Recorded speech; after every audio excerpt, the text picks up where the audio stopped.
બરોબર અહીંયા આપણે દેખાડ્યું છે આ એક ખેતર છે, આ બીજું એ, આ ત્રીજું એ, આ ચોથું અને આ પાંચમું, પાંચ ખેતર છે લાઈનમાં. બરોબર, હવે આ પહેલા ખેતરમાં ધાબળો આવે અને આ પાંચમા ખેતરમાં ધાબળો આવે, વચ્ચે ખાલી તાર આ ત્રણ ખેતરમાં આવે. હવે જ્યાં ધાબળો આવશે એ જે જગ્યા રોકશે, બરોબર, એ નવા પરિપત્ર પ્રમાણે સરકારે કે બજાર કિંમતના ડબલ રૂપિયા, 200% એટલે ડબલ આપવાના થશે. પણ થાંભલાનું માપ તમે આયા અમારે જેટલી લઈ 856 વાળા બે જ છે, મેજોરિટી 410 અને 493 ચોરસ મીટરના જ હોય છે. એટલે ઈ માપ હાવ નાનું છે, એના સરકાર આપને બજાર કિંમતના ડબલ આપે. બરોબર, બાકીના વચ્ચેના જે ત્રણ ખેતર છે અહીંયા થાંભલો નથી આવતો, ખાલી તાર આવે. બરોબર, અને આ પાંચે પાંચ ખેતરમાં થાંભલો ને તાર આવે કે ખાલી તાર આવે, બજાર કિંમત થઈ જાય અડધી ખેતરની. પેલા તો ખેતર લે જ નહીં, બરોબર, લે ને તો અડધી કિંમત ખોવાની. હવે આપણે ઉદાહરણ આપીને સમજી કે ભાઈ જેતપુર ગામના 5 ખેતર છે અને જેતપુર ગામની આપણા કૃષિ મંત્રી સાહેબે 30 લાખ વેલ્યુએશન કાઢેલી કે ધારો કે જેતપુરની 30 લાખ વેલ્યુએશન હોય તો આપણે 30 લાખ જ લઈ વીઘે, જાજી નથી લેતા, જાજી હે તોય. બરોબર, એટલે વીઘે 30 લાખ રૂપિયા આપણે કિંમત નક્કી કરી. બરોબર, દરેક પાંચે પાંચ ખેતરની વીઘે 30 લાખ રૂપિયા કિંમત છે, લાઈન ટુ લાઈન ખેતર છે. એટલે હવે આ ખેતર છે ને જે આજે ખાલી તાર વાળા બીજું, ત્રીજું અને ચોથું ખેતર, એ બીજું ખેતર છે 30 વીઘાનું છે, આ ત્રીજું ખેતર એ 10 વીઘાનું છે અને આ ચોથું ખેતર 20 વીઘાનું છે. આપણે થાંભલા વાળા છેલ્લા બે ખેતર લેતા નથી. આ ત્રણ તાર વાળા ખેતર મેં તમને વીઘા કીધા, બરોબર, 30 વીઘા, આ 10 વીઘા અને આ 20 વીઘા. હવે અત્યારે જેતપુરની બજાર કિંમત 30 લાખ હોય, બરોબર, તાર આવે એટલે એની કિંમત અડધી થઈ જાય, એટલે વીઘે 15 લાખની નુકસાની. 30 વીઘા 15 લાખ રૂપિયાની નુકસાની એટલે 4.5 કરોડની નુકસાની આજની તારીખમાં. આ પ્રોજેક્ટ 25 વર્ષ રહેવાનું સમજી લેજો. ત્યારે 25 વર્ષ પછી આની 30 લાખની વીઘે કિંમત હોય 3 કરોડ પહોંચે, એટલે 25 વર્ષ પછી ખેતર વેચવું હોય તો કેવડી નુકસાની ભોગવવાની. અત્યારે હાલની તારીખમાં આપણે વીઘે 15 લાખની નુકસાની ભોગવી એટલે 4.5 કરોડ રૂપિયાની નુકસાની 30 વીઘાના ખેતરવાળાને ભોગવવી પડે. 10 વીઘા વાળા ખેતરવાળાને 1.5 કરોડની નુકસાની ભોગવવી પડે અને 20 વીઘા વાળા ખેતરને 3 કરોડની નુકસાની ભોગવવી પડે. અને નવા પરિપત્ર પ્રમાણે સરકાર આપણે શું કહે કે બજાર કિંમતના 30% ઈ પણ આખા ખેતરના નહીં. બરોબર, કેટલા તો કે જે પટ્ટો નીકળે, જે જગ્યા રોકે એટલા ક્ષેત્રફળના. ના, આપણે તો વીઘે 15 લાખ 30 વીઘામાં ભોગવવાની. એટલે આ પટ્ટાનું ક્ષેત્રફળ આજે 30 વીઘાનું ખેતર છે, એમાં કોરિડોર ROW 6 વીઘા કપા છે.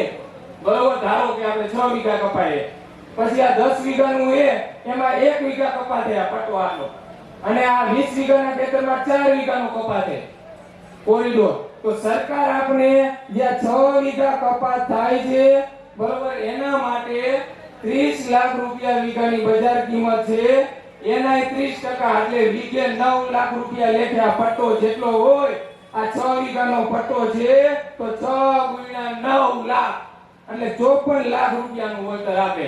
નુકસાની 4.5 કરોડની સરકાર દે 54 લાખ નવા પરિપત્ર પ્રમાણે. એવી જ રીતે આ બીજું ખેતર 10 વીઘાનું છે, એમાં 1 વીઘો ROW માં જાય, કોરિડોરમાં જાય તો 9 લાખ રૂપિયા, બજાર કિંમત 30 લાખના 30% એટલે 9 લાખ રૂપિયા 1 વીઘો, 1 ગુણ્યા 9 એટલે આના 9 લાખ મળે. નુકસાની 1.5 કરોડની, વળતર 9 લાખ. અને ત્રીજું ઉદાહરણ છે આપણે આ કોરિડોર 4 વીઘા જગ્યા રોકે છે, બરોબર, એના વીઘે 9 લાખ રૂપિયા તમને સરકાર નવા પરિપત્ર પ્રમાણે આપે, 9 ગુણ્યા 4 એટલે 36 લાખ. નવા પરિપત્ર પ્રમાણે સરકાર 36 લાખ દે, નુકસાની 3 કરોડની. આ સરકાર દેવા માંગે છે નવા પરિપત્ર પ્રમાણે, અને ખેડૂતોને નુકસાની અઢળક છે. બરોબર, એટલે અને બીજી વસ્તુ કે ટાવરની જે જગ્યા 410 હોય કે 493 ચોરસ મીટર હોય ને, ટાવર નીચે તો રિસ્ક છે. ત્યાં ખેતી નીચે થાય જ નહીં. એટલે કાયદેસર ગણીને તો કે જમીન સંપાદન થતું હોય ને એમાં બજાર કિંમતના 4 ગણા દેવાના હોય. એટલે ટાવરના એરિયામાં તો 4% દેવા જ પડે સરકારને, ફરજિયાત દેવા પડે. એની નીચે વાવણી કઈ કરાય જ નહીં, કેમ કે રિસ્ક છે. અને આ લાઈન નીકળે એટલે 25 વર્ષનું જોખમ. આ તો હજી મેં તમને નુકસાની જે બજાર કિંમત ઘટી જાય છે ને ઈ જ એક્સપ્લેન કર્યું છે. જે બજાર કિંમતમાં જેટલો ઘટાડો આવે ને ઈ જ એક્સપ્લેન કર્યું છે. હજી જીવનું જોખમ એની કિંમત કોણ ચૂકવશે 25 વર્ષ સુધી? કાલ વારે ભવિષ્યમાં કંઈક થયું, અમારા પશુ હોય, ખેડૂતોના માણસો સવારથી જ કામ કરે, 25 વર્ષ ભોગવવાનું. એટલે પહેલી પ્રાયોરિટી તો ખેડૂતની જોવી જોઈએ કે ખરાબો હોય, કચ્છનું નાનું રણ હોય, જ્યાં નથી માણસોની અવર જવર, એવામાંથી લાઈન કાઢો તમે ભાઈ, બરોબર. અને નથી ઓપ્શન ને કાઢવું એ તો જેટલું હકીકતમાં નુકસાન થાય એટલું ચૂકવે ને એવો પરિપત્ર બનાવો ને તો જ આ સરકાર ખેડૂત હિતેશી છે એવું સાબિત થાય. નકર કંપની હિતેશી છે એવું પુરવાર થાય છે. એટલે આ રીતનું અને બીજા પરિપત્રમાં ઘણા છે એવા. આ એક તમને આપણે ટાવર અને કોરિડોરના ટકાવારી વિશે સમજાયું. એવી રીતે હજી એક છે એમઆરસી કમિટીમાં સરકારે જે કર્યું છે ને એ થોડી સમજવા જેવી, એટલે પોઈન્ટ રજૂ કરું તમને કે એમાં જે જમીનની વેલ્યુ નક્કી કરવા વાળો વેલ્યુઅર હોય એ આઈડીબીઆઈ વેબસાઇટમાંથી ગોતવો પડે, કલેક્ટરને, કંપનીને અને ખેડૂતને. એમાં જે માન્યતા વાળો વેલ્યુઅર હોય એ જ હાયર કરવાનું. એ હાયર કરશે, ત્રણેય વેલ્યુઅર તમારા ગામમાં જશે, બધાયના ખેતરના સર્વેર કરશે, પડીકું વાયરિંગ કવરમાં નાખી દેશે, કવર પેક કરી અને 3 કલેક્ટરને જમા કરાવશે. કલેક્ટર સાહેબને જમા કરાવી પછી 3 પૈડા હશે લિફાફા, એમાંથી રેન્ડમલી 2 સિલેક્ટ કરવાના. 2 સિલેક્ટ કર્યા રેન્ડમલી, એમાંથી જે બે સિલેક્ટ કર્યા એમાંથી જેનો ભાવ નીચો હોય, બરોબર, એક ફરફરી સિલેક્ટ કર્યું એમાં 100 રૂપિયા ચોરસ મીટરે નક્કી કર્યા, અને બીજામાં કર્યા હે 120, તો જે નીચો હે 100 ઈ 100 ના 20%, એટલે 20 રૂપિયા હોય છે ને. ઈ 20 રૂપિયાનો જે તફાવત હોય, બે ફરફરિયા હોય છે, તો કલેક્ટર ભાઈની એવરેજ કાઢશે, બરોબર. એટલે દાખલા તરીકે એકે 100 કર્યો, ઓલા 120 કર્યો, એટલે 20 રૂપિયાનો ડિફરન્સ છે, 20% કરતા ઓછો, એટલે કલેક્ટર 110 રૂપિયા બજાર કિંમત નક્કી કરનારે. પણ ઈ બે ફરફરિયા સિલેક્ટ કર્યા, એમાં એક 100 રૂપિયા વાળું નીકળ્યું, એક 1.5 રૂપિયા વાળું નીકળ્યું, તો એમાં 20% કરતા વધારે ડિફરન્સ છે. તો એમાં શું કરવાનું? એમાં એવું કે 20% થી વધુ ડિફરન્સ છે, તો જે નાની વેલ્યુ છે એટલે કે 100 રૂપિયા છે, એમાં 10% નો વધારો કરી, એટલે કે 110 રૂપિયા બજાર કિંમત જાહેર કરવાની. અને ઈ 3 જણાની કમિટીમાંથી જો ખેડૂત એમ કે માન્ય નથી, આવું ના પાડે ને, તો પછી શું કરવાનું? તો પછી જે ત્રીજું કવર પડ્યું હતું એ ત્રીજું કવર ખોલવાનું, ઈ કાઢવાનું, અને એ 3 કવરમાંથી જે સૌથી નાના 2 હોય, બરોબર, જેની ત્રણેયમાંથી એક હોય 150 ને 2, તો નાના 100 અને 150 વાળું લે, બરોબર. ઈ 2 લે અને એની એવરેજ કાઢીને બજાર કિંમત નક્કી કરવાની. આમાં ખેડૂતનું હિત ક્યાંથી કહેવાય કયો?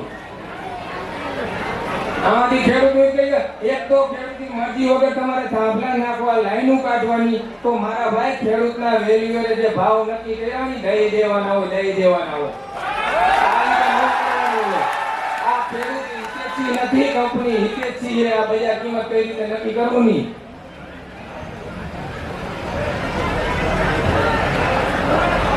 અને બીજું એક ખાસ છે, બરોબર, ઈ પણ એક ધ્યાનમાં આવ્યું છે. પરિપત્ર પાછળ તમે વાંચો ને, એમાં પરિશિષ્ટ અ અને બ જોડેલા છે.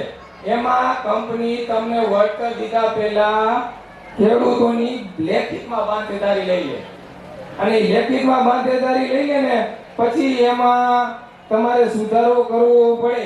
એ લેખિત બાંધેદારી એમાં વાંચજો, બરોબર. એમાં એવું એડ કરવું પડે કે આ વર્કર અમે સ્વીકારી, ખેડૂતની મરજી હોય વાંધા સાથે પણ સ્વીકારી શકે, બરોબર. અહીંયા લખવું પડે. એમાં એવું લખેલું છે, એમાં વાંધા સાથે નહીં, ખેડૂત સહમત છે, નીચે ખેડૂતની સહી લઈ લે. હવે ખેડૂતે સહમતિ દઈ દીધી કંપનીને, તો પછી એને કોર્ટમાં જવું હોય તો 16 ડિસ્ટ્રિક્ટ કોર્ટમાં શું કરવાનું? તરત કંપનીવાળા કે આ રે ખેડૂતો લેખિતમાં બાંધીદારી દઈ દીધી. ઈ પરિશિષ્ટ અ અને બી માં સુધારો કરવો પડે સરકારે કે ભાઈ આ વળતર ખેડૂત વાંધા સાથે સ્વીકારી શકશે અને જો એને વાંધો હોય તો કલમ 16 ટન હેઠળ ડિસ્ટ્રિક્ટ કોર્ટમાં જઈ શકશે. આ લીટી એમાં એડ કરવી પડે ફરજિયાત. બરોબર, ઈ એડ કરેલી નથી, એના કારણે ખેડૂતોનો કોર્ટમાં જવાનો રાઈટ છીનવાઈ રહ્યો છે.